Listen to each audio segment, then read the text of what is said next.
একজন বুড়া মানুষ আমল নামা ওজন দিয়ে দেখবে একটা মাত্র নেকের অভাব, ওই একটা নেক হলেই সে জান্নাত পেয়ে যাবে। নেক আছে কিন্তু কয়টার অভাব? একটা নেকের অভাব। আল্লাহ বলবে, দেখো তো তোমার কোনো আপনজন আছে কিনা, একটা নেক দিবে। হাসরের ময়দানে বান্দা এতটা চিৎকার দিয়া দৌড়াবে, ছেলেরে তালাশ করবে, মেয়েকে তালাশ করবে, পরিবারের কে আছে আপন খুঁজবে, সন্তানের কাছে গিয়া বলবে একটা নেক আমাকে দাও। সন্তান বলবে আমার বাবা ছিল ঠিক, তবে তুমি যে আমার বাবা তা আমি বিশ্বাস করি না। নেক দিবে পরের কথা, বিশ্বাসই করি না। বাপ ছিল ঠিক, তুমি আমার বাবা এটা বিশ্বাস করি। আল্লাহর বান্দা অযথায় কান্না করবে, একটা নেকের অভাবে বুঝিয়া আমার জাহান্নামের হ্যান্ডকাপ লেগে যাবে।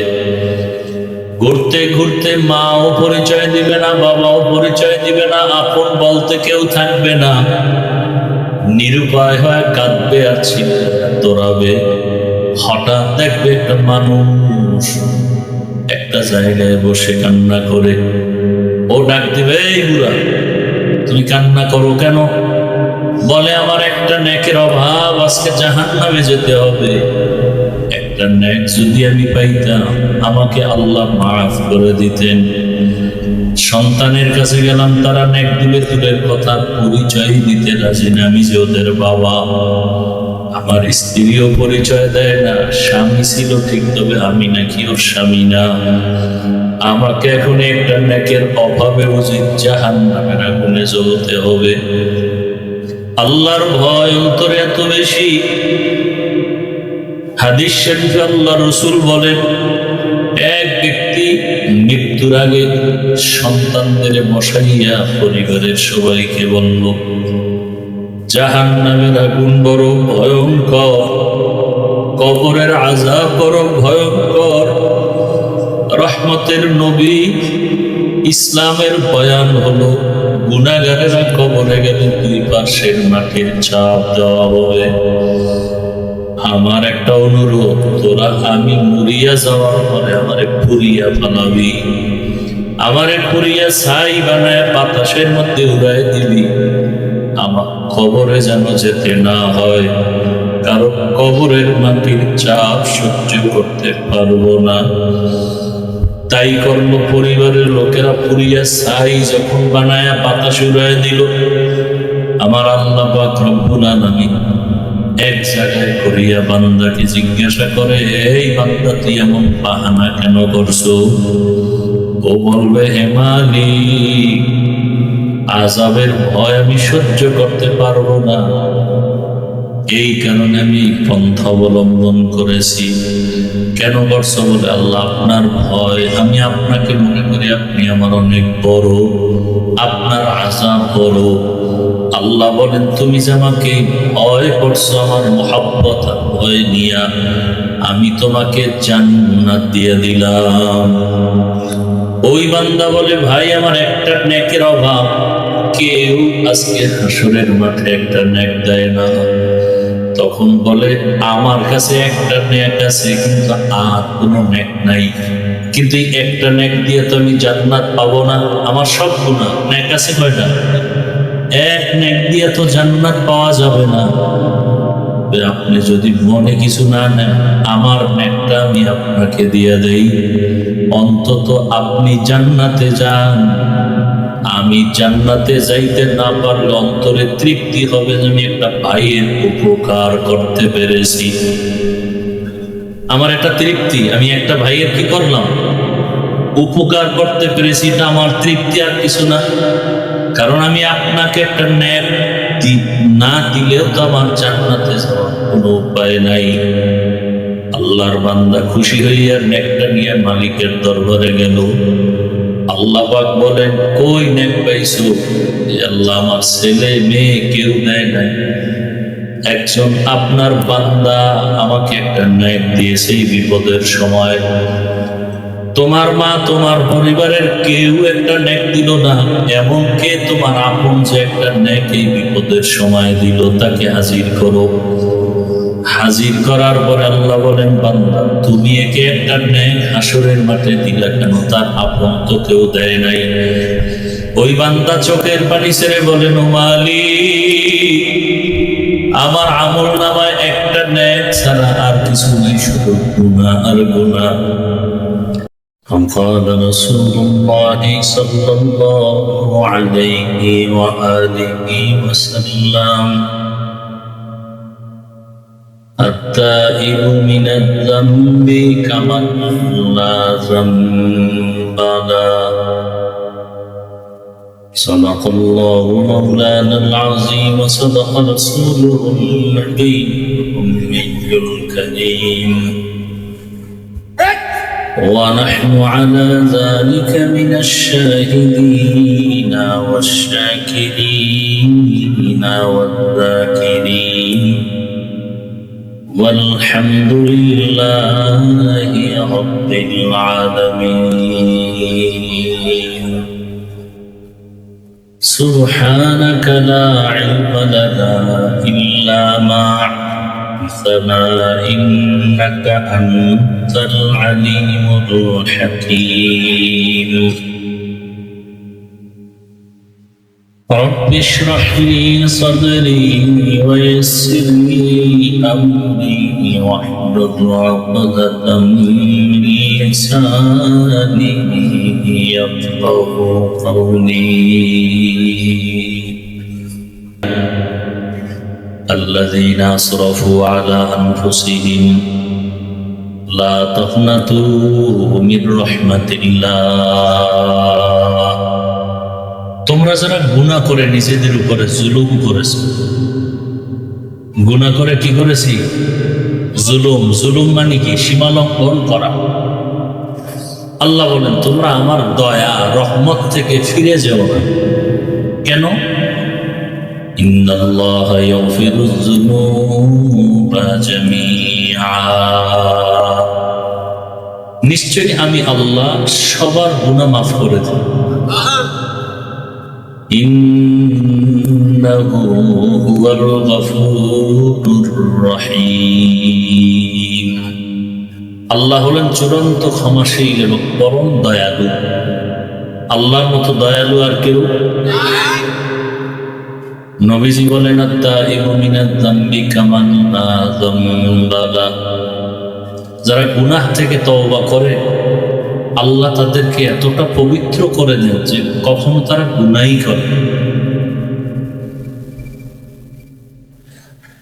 আয়াত ও হাদিসের আলোকে আল্লাহ পাক গোটা দুনিয়ার মানুষকে তওবার পথে আহ্বান করেছেন। নবীজি বলেন, কোরআন তো আমার কাছে বড় প্রিয় এক কিতাব, এমন একটা কিতাব যার শব্দের মধ্যে বরকত, অক্ষরের মধ্যে বরকত, যার আওয়াজের মধ্যে বরকত, যেটা দেখলে কলিজা ঠান্ডা হয়ে যায়, যার আওয়াজ শুনলে কলিজা শীতল হয়ে যায়। সেই কিতাবের নাম কি? কোরআন। তবে এই কোরআনে যত আয়াত আছে, এই আয়াত আমার কাছে আরো বেশি প্রিয়, যেটা আমি পড়লাম। কেন? নবীজি বলেন, আল্লাহ যে কত বড় দয়াময়, এই আয়াত হলো তার প্রমাণ। আল্লাহ কত বড় দয়াময়। দুনিয়াতে যত মানুষ আছে সমস্ত মানুষকে আল্লাহ পাক জান্নাত দিবেন, এই আহ্বান করছেন এই আয়াতের মধ্যে। একটা মানুষকেও আল্লাহ জাহান্নামে দিবেন না।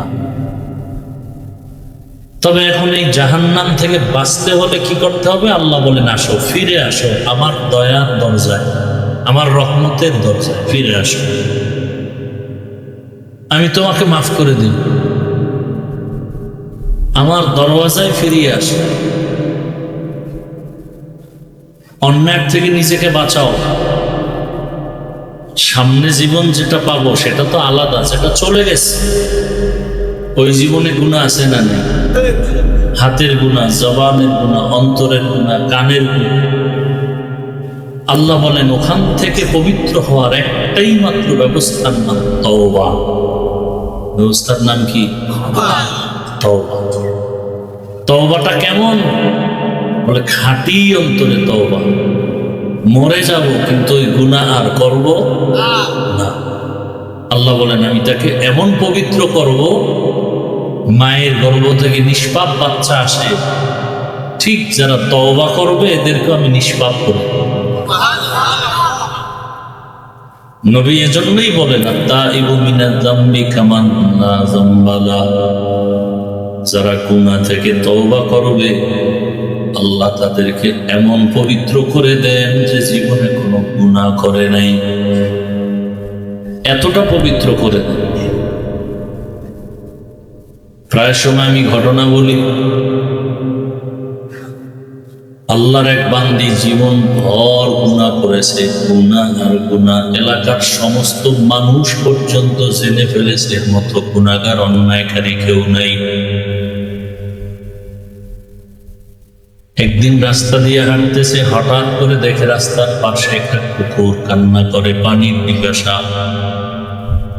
ওই জাহান্নামী নারী কুকুরটাকে পানি পান করাবার জন্য পাগল হয়ে গেল। কোথায় পাবে পানি? খুঁজতে খুঁজতে খুঁজতে খুঁজতে এক জায়গায় গিয়ে পানি পেল, একটা কূপ। কিন্তু পানি যে উঠাবার কোনো পাত্র নাই, পানি অনেক নিচে, উঠাবে কিভাবে?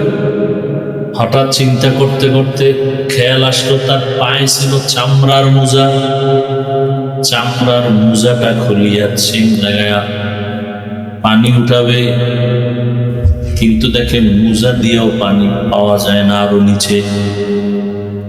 এখন মোজার সাথে একটা রশি হলে ভালো হয়, রশি পাবে।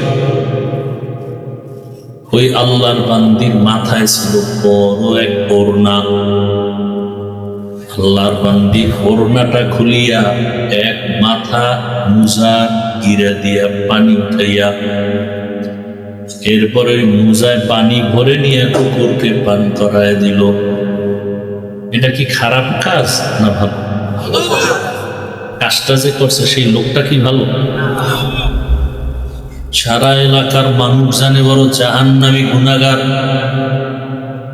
আল্লাহর বান্দি যখন পানি পান করায় কুকুরকে দিল, কুকুরের কলিজা ঠান্ডা হয়ে গেল। হাদিসের ঘটনা, নবীজি বলতেছেন সাহাবায়ে কেরাম, ওই জাহান্নামী নারীটা যখন কুকুরকে পানি পান করায় দিল, সাথে সাথে একটা গায়েবী আওয়াজ আসছে। গায়েবী আওয়াজ এসে বলে, রে বান্দি, তুমি জীবনে যত গুনাহ করেছো সব গুনাহ মাফ করা হয়ে গেছে, তোমার এখন আমলনামায় কোনো গুনাহ নাই।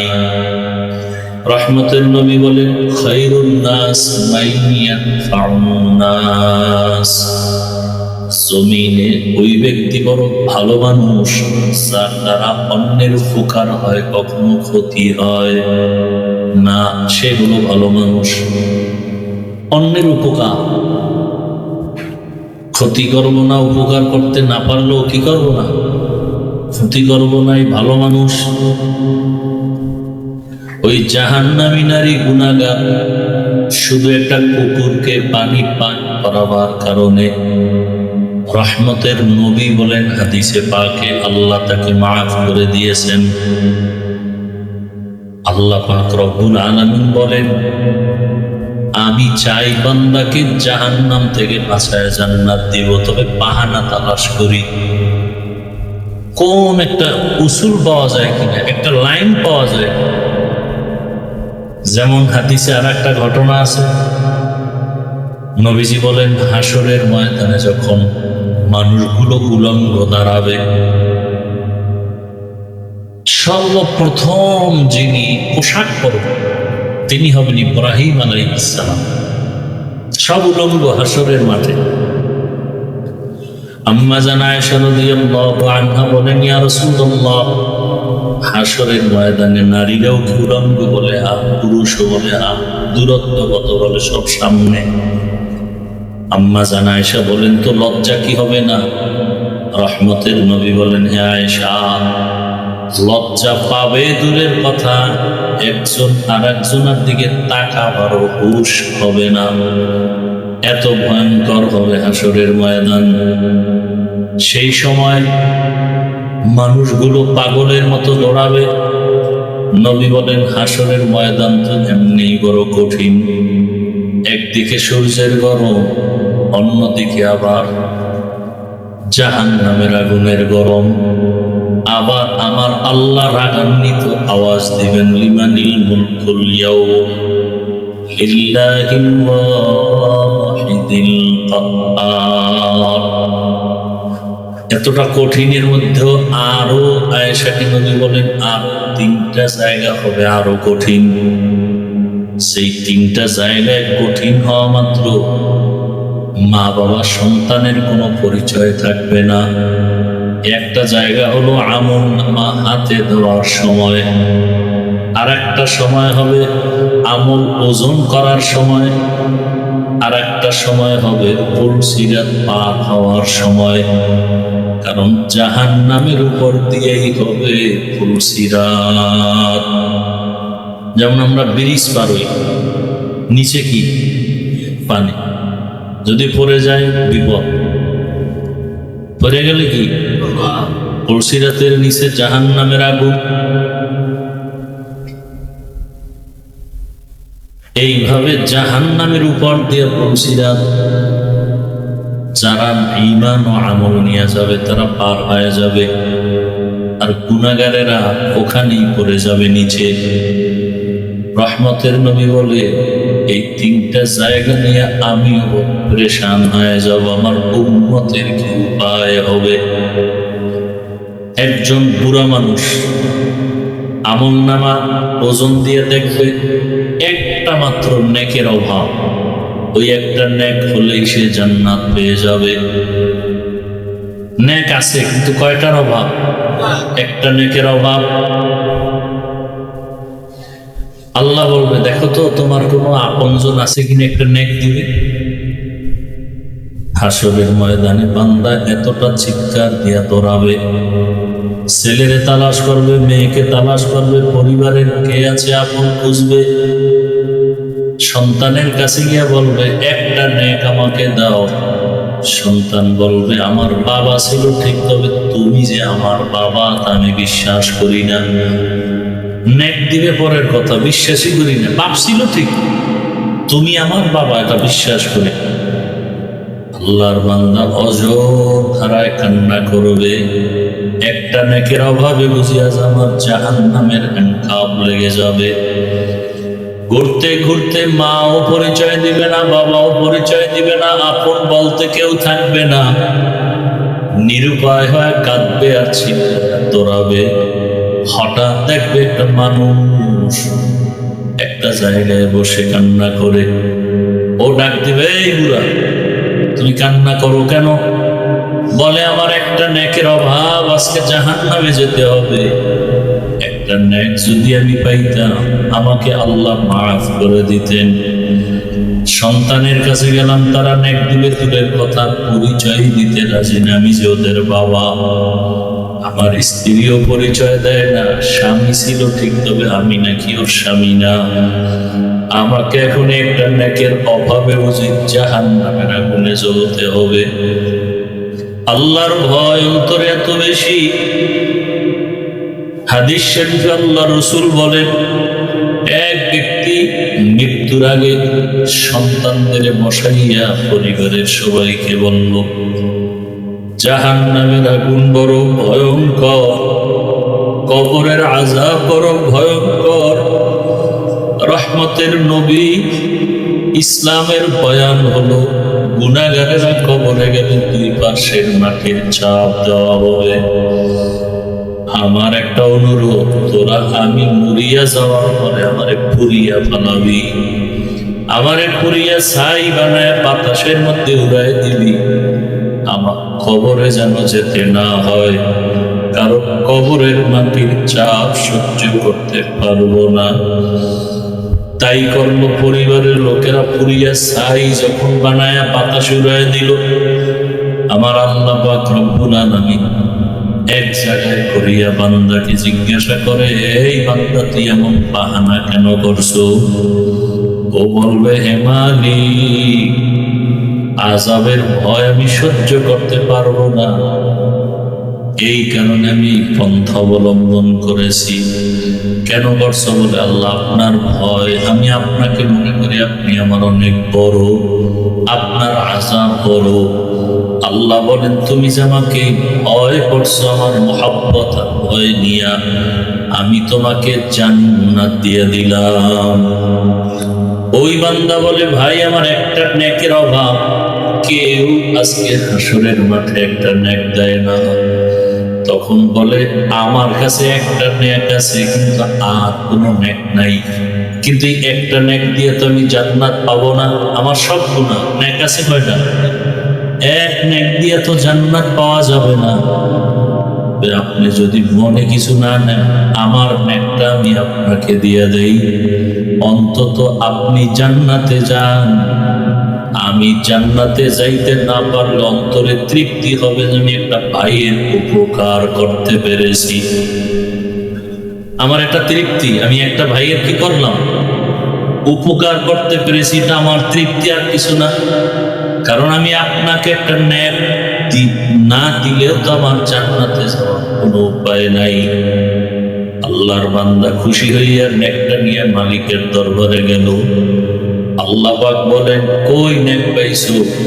আল্লাহ আমার ছেলে মেয়ে কেউ দেয় নাই, একজন আপনার বান্দা আমাকে একটা নেক দিয়েছে এই বিপদের সময়। তোমার মা তোমার পরিবারের কেউ একটা নেক দিল না, এমনকি তোমার আপন যে একটা নেক এই বিপদের সময় দিল, তাকে হাজির করো।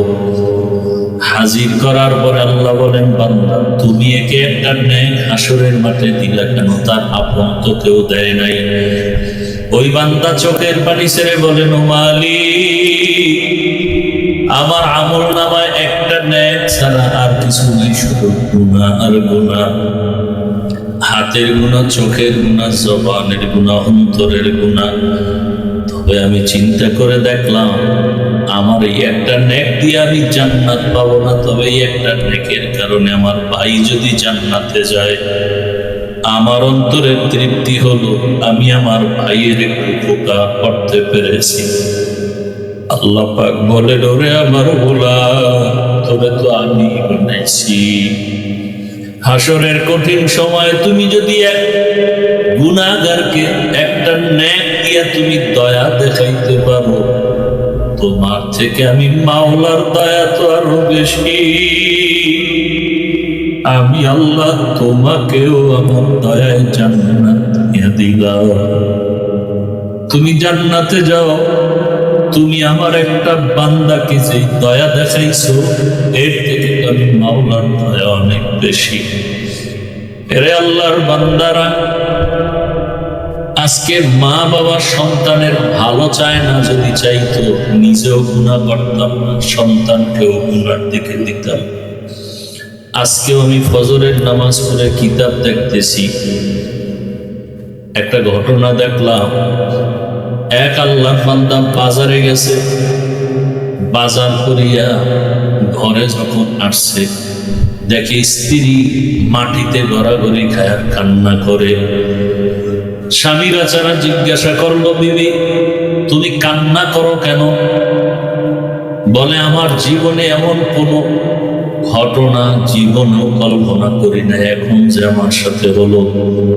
বলে কি হয়েছে? বলে এটা আমি বলবো না, বড় লজ্জা, তুমি আমারে মাফ করে দাও। স্বামী বলে কি আমি জানি না কিছু, বলো কি মাফ করবো? আল্লাহ বান্দি বলে আজকে আমার ঘরে প্রতিবেশী যে একটা সন্তান কাজ করে, সহযোগিতা করে, এক পর্যায়ে আমার উপরে সে হামলা করেছে, আমিও তার সাথে জিনায় লিপ্ত হয়ে গেছি। এমন অবস্থায় আমি গুনার মধ্যে শামিল হয়ে গেছি। এ কথা শোনার পরে স্বামীও কান্না শুরু করলো, এমন ভাবে কান্না করতেছে। বিবি বলে তুমি কাঁদো কেন স্বামী?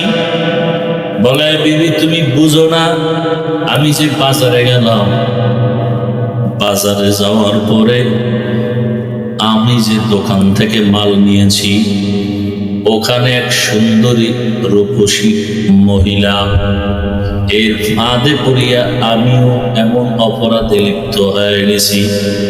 জীবনে এমন কোনো অপরাধ আমার নাই যেটা কল্পনায় আসে নাই। আমিও এজন্য কান্না করি। আল্লাহ রসুলের স্পষ্ট হাদিস, মা বাবা যেই আদর্শের হবে সন্তানও সে আদর্শের হবে।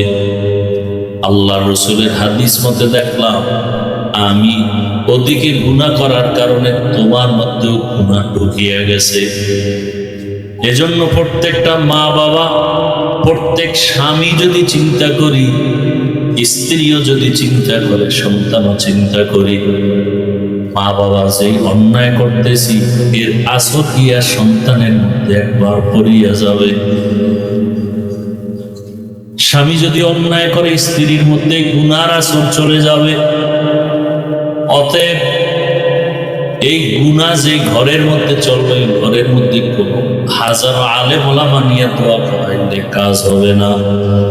এরকম ভূমিকম্প, ভূমিধস, সুনামি, ঘূর্ণিঝড়, একের পর এক বিপদ আসবে, সন্তান হারিয়ে যাবে। দেখেন নাই এই ভূমিকম্পে বাবায় দৌড় দিছে ছেলেরে তুই, কি দেখেন না এগুলো? কাছে দৌড়, ছেলে পরে দৌড় দিছে, পরে বাবা এগিয়ে এটার ধরছে। সামান্যই অবস্থা, মানে হাসরের মাঠে কি হবে তার নমুনা, তার নমুনা। কিন্তু কেউ কারো আপন না, কই স্বামী কই স্ত্রী শুনছে লাফ দিয়া দৌড় দাও। আরে আল্লাহ যদি ধরে তুমি দৌড়ে যাবা। আর 5টা সেকেন্ড যদি ভূমিকম্পর মেয়াদটা বেড়ে যাইত, আপনি দৌড় দিয়া 5 তলার থেকে নিচে নামবেন। এখানে তো আরো এই দৌড়াদৌড়ি করেও তো অনেকে আহত হয়ে গেছে। আপনি বাইরে গিয়ে দাঁড়াবেন, যদি বিল্ডিং আর একটা পড়ে, অথচ দৌড়াইতেছে মাথায় কাপড় নাই মহিলা। কই নামাজ তো ধরেন নাই যে এত বড় একটা বাংলাদেশের ইতিহাসে বিপদ আসছে, না আর নামাজ ছাড়া যাবে না।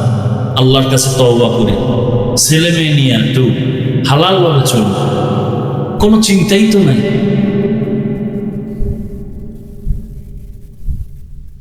এই গতকালকে পরশুদিন আজকে মনে নাই বললে চলে, কালকের পরে আর খেয়ালই থাকবে না যে বাংলাদেশে একটা এরকম কঠিন কিছু হয়েছে। আবার গুনাহ শুরু করবে, মেয়েদের দিয়ে নাচ গান শুরু করবে, হুজুরেরা বাধা দিলে সেখানে আবার আক্রমণ শুরু হবে। কি হবে কি এই দেশে? হারাম খাইতে খাইতে ঘর বাড়ি দোকান পাট, একটা চায়ের দোকান দিবে সেখানেও সুদের টাকা লোন উঠে দোকান দেয়। এই দোকানে ব্যবসা হালাল ভাবে না হলে বরকত কিভাবে হবে? কোনোদিন ব্যবসায় বরকত হবে না। নামাজ নাই, রোজা নাই, জেনা করে, চুরি করে, ধর্ষণ করে, এদেরকে বারবার বারবার মুরব্বি বানাবেন, এদেরকে আপনি রাহবার বানাবেন, এদেরকে আপনারা জনগণের দায়িত্ব দিবেন, তো দেশে গজব আসবে না তো কি আসবে? মা বাপ যেমন হবে সন্তানও কি, গাছ যেমন হবে ফল তেমন হবে। ক্ষমতায় যারা বসবে এরা দুর্নীতিবাজ হলে জনগণ তো আরো ডবল দুর্নীতিবাজ হবে। কিসের পিছনে দৌড়াচ্ছেন? মাত্র একটা ঝাঁকি দিয়ে আল্লাহ পাক সতর্ক করছেন, মাস্তানি সব ছেড়ে দেন, তওবা করেন। বাহাদুরি করার ক্ষমতা আমার আল্লাহর, আর কারণে চোর কেমনি বাহাদুরি করে, অন্যের মেয়ের চরিত্র হরণ করে, ওই নির্লজ্জ বেহায়া কিভাবে বাহাদুরি করে। দোকানে টাকা চুরি করে যারা খায়, মানুষের ব্যবসায়ীদের উপরে হামলা করে যারা খায়, ওদের খানা তো পায়খানার থেকেও নিকৃষ্ট। ওরা কিভাবে জনগণের দায়িত্ব পালন করবে? ওদের পেছনে কোন লজ্জায় ঘুরে না? 1 সেকেন্ড লাগবে, গোটা মিডিয়া গরম, ঢাকা মুহূর্তের মধ্যে শেষ হয়ে যায়। আপনি পটুয়াখালী বাড়ি হোক, চট্টগ্রাম হোক, যেখানে হোক, থাকেন তো ঢাকায়। অপরাধের নগরী ঢাকা।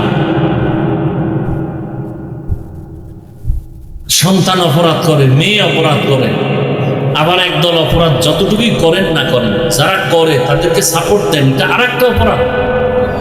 চুরি করলে যে গুনাহ, আপনি চোরকে সাপোর্ট করলে সে একই গুনাহ। মদ পান করলে যে গুনাহ, যে মদ পান করছে তাকে সাপোর্ট করছেন, আপনি পান করেন না, আপনার সে একই গুনাহ। কত ধোঁকা খাবেন, কত ধোঁকা খাবেন, এখনো হুঁশ হবে না। আল্লাহ একটা সামথিং বাড়ি দিয়ে গেল, লাফাইতেছেন না খুব, এর মধ্যে আল্লাহ একটা বাড়ি দিয়ে দিল। এই লাফানের মধ্যে একটু সীমাবদ্ধতার মধ্যে চলো, বেশি লাফায় না। ধর বলারও টাইম পাবা না, মাটির তলে চলে যাবা, কোথায় যাবা কেউ খুঁজেও পাবে। তওবা করেন। আপনি জানেন লোকটা চোর, তাকে তার কাছে কিভাবে আপনি মাল রাখেন হেফাজতে। আপনি জানেন লোকটার চরিত্র খারাপ, আপনি তার কাছে আপনার মেয়েকে কিভাবে আমানত রাখবেন। চোখের সামনে দেখেন চোর, ধর্ষক, খুনি, এদের হাতে আপনার সম্পদ কিভাবে আমানত থাকবে। জেনে শুনে অপরাধ কেন করবেন? কিসের অভাব আপনার বলেন? আপনাকে কেউ টাকা দেয়? খেটে খাবেন, কাজ করে কামাই রুজি করে হালাল ভাবে খাবেন। অন্যের চুরির টাকা খাবেন কেন? আপনার সন্তানের পেটে চুরির টাকা যাবে কেন? আপনার সন্তানের পেটের মধ্যে গুন্ডামির টাকা যাবে কেন? হারামের টাকা যাবে কেন? কাজ করেন, রিক্সা চালায় হলো হালাল ভাবে সন্তানটাকে হালাল খানা দেন। কেন নিজে ক্ষতিগ্রস্ত হচ্ছেন? সন্তানকে অপরাধের দ্বার প্রান্তে রেখে যাচ্ছেন। এই সন্তান তো আপনাকে কোনোদিন সম্মান দিবে না। এই এক সন্তান বাজার থেকে আইসা বাবার সাথে তর্ক করে রশি দিয়ে বাঁধছে, বাবারে বাইরে টাইনে নিতেছে। তোমার সাথে আর দরকার নেই, ঘরে থাকারও দরকার নেই। টানতে টানতে কতদূর নিয়ে বাবাকে দাঁড়া দাঁড়া দাঁড়া এই পর্যন্ত রাখ, আর সামনে নিস না। তো সন্তানকে বাবা আর সামনে নিব না কেন? আমার বাপেরও টানতে টানতে এই পর্যন্ত আছে।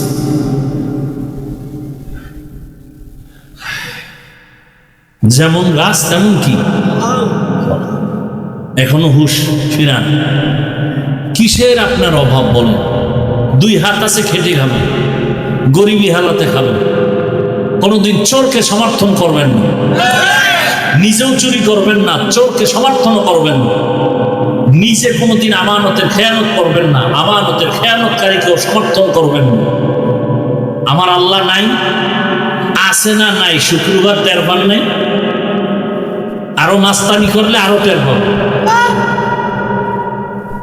আল্লাহ হেদায়েত দান করুন, আল্লাহ হেদায়েত দান করুন, আল্লাহ মাদ্রাসা কবুল করুন।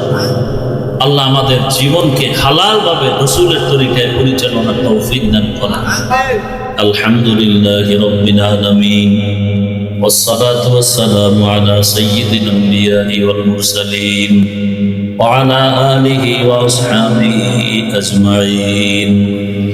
يا أرحم الراحمين، يا أرحم الراحمين، يا أرحم الراحمين. رب ارحمهما كما ربياني صغيرا. اللهم إنك عفو كريم تحب العفو فاعف عنا. اللهم إنا نسألك رضاك والجنة ونعوذ بك من سخطك والنار. اللهم اجعلني في عيني صغيرا وفي أعين الناس كبيرا. اللهم إنا نعوذ بك من البرص والجنون والجذام وسيء الأسقام.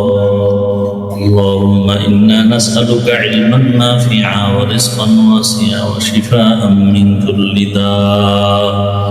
দয়াময় রব্বুল আলামিন, গুনার বোঝা নিয়ে আমরা আপনার দরওয়াজায় হাজির হয়েছি। আয় আল্লাহ তাআলা, 2 দিন ব্যাপী মাহফিলের শেষ।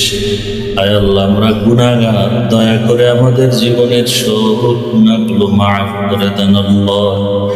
আয় আল্লাহ এই মাহফিল কবুল করে নেন, আয় আল্লাহ এই জামিয়াকে কবুল করে নেন, আসাতাজায়ে কেরাম, তালিবুল ইলম, মুহিব্বিন, মুতাআল্লিকিনদের কবুল করে নেন। আয় আল্লাহ তাআলা যারা পাগড়ি পেয়েছে তাদেরকে আপনি কুদরতের দ্বারা হক্কানি আলেমে রব্বানি হিসেবে কবুল করে নেন। আয় আল্লাহ এলাকায় শান্তি দান করে। আয় আল্লাহ যারা ব্যবসা চাকরি করে কামাই রুজিতে হালাল ভাবে বরকত বাড়ায়া দেন। রব্বুল আলামিন সারা দুনিয়াবাসীকে মাফ করে দেন। প্রবাসী যারা আছে সবাইকে হেফাজত করেন। আমার এই বাংলাদেশকে শান্তির দেশ বানায় দেন। আয় আল্লাহ আমাদের জন্মভূমিকে ইসলামের জন্য কবুল করে নেন। উলামায়ে কেরামদের এক বানায় দেন। আয় আল্লাহ আপনার মহাব্বতের বান্দাদের অন্তরে ইসলামের মায়া বানায় দেন। আয় আল্লাহ ইলমওয়ালা আহলে ইলমওয়ালাদের মহাব্বত সবার অন্তরে দান করেন। আয় আল্লাহ তাআলা আসর নামাজ বা জামাত আদায়ের তৌফিক দান করে। মা বোনদের আবেদা বানায় দেন, সন্তানগুলো নেককার বানায় দেন। আয় আল্লাহ কাউকে খালি ফিরাইয়া দিয়েন না রে আল্লাহ। আয় আল্লাহ সবার কামাই রুজি ব্যবসায় বরকত বাড়ায় দেন। সন্তানগুলো নেককার বানায় দেন। লেখাপড়া পরীক্ষায় কামিয়াবি দান করে। আমার কলিজার প্রত্যেকটা যুবকের দিনের খাদেম বানায় দেন। আয় আল্লাহ জালেমদের জুলুম থেকে আমাদেরকে হেফাজত করে। আয় আল্লাহ তাআলা আপনার গোলাম হিসেবে রাসূলের সুন্নাত অনুযায়ী চলার তৌফিক দান করে।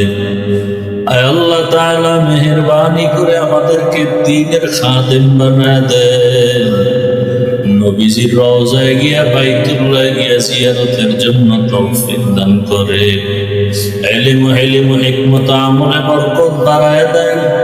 উলামা তুলাবা উম্মতের অন্তরে ইজ্জত মুহাব্বত রূহ বাড়ায় দেন। আওয়াজে কথায় রুহানিয়াত স্পষ্টতা রূহ বাড়ায় দেন। জাহিরি বাতিনি দুশমনের মোকাবেলায় বিজয় দান করে। আয় আল্লাহ আমাদের জানমাল হাল পরিবার কুদরতের দ্বারা হেফাজত করেন।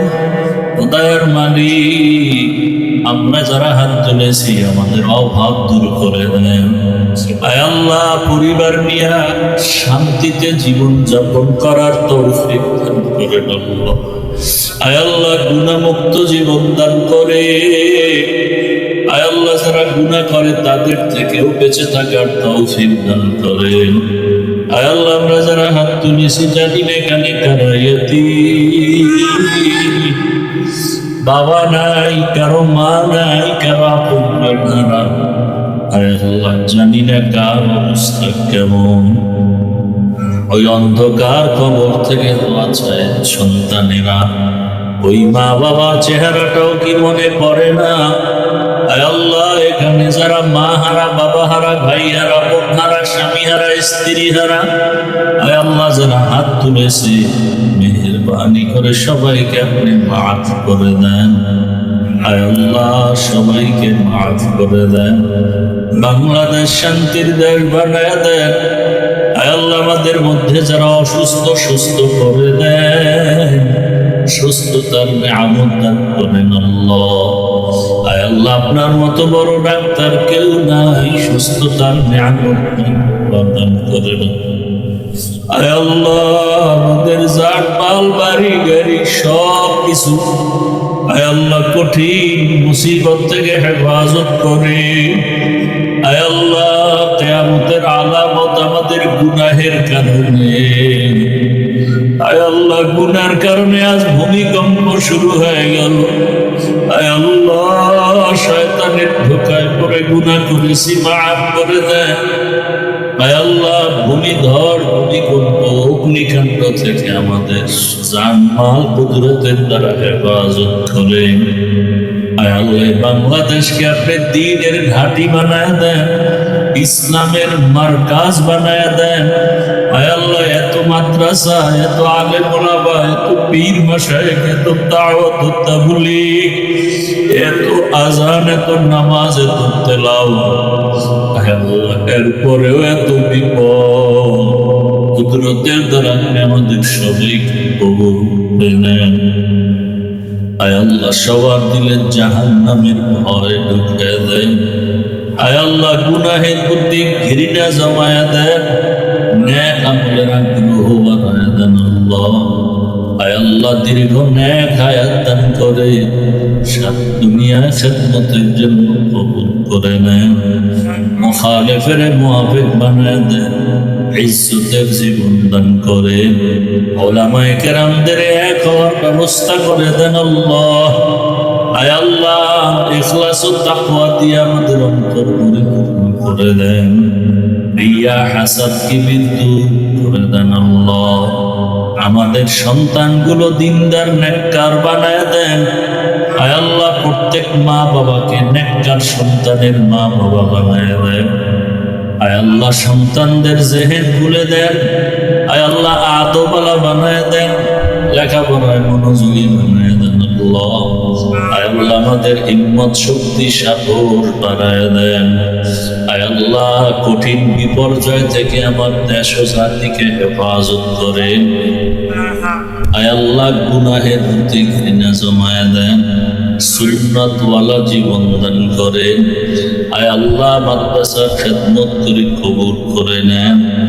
আয় আল্লাহ মাদ্রাসার মাহফিল 26শে ডিসেম্বর কামিয়াবির সাথে কবুল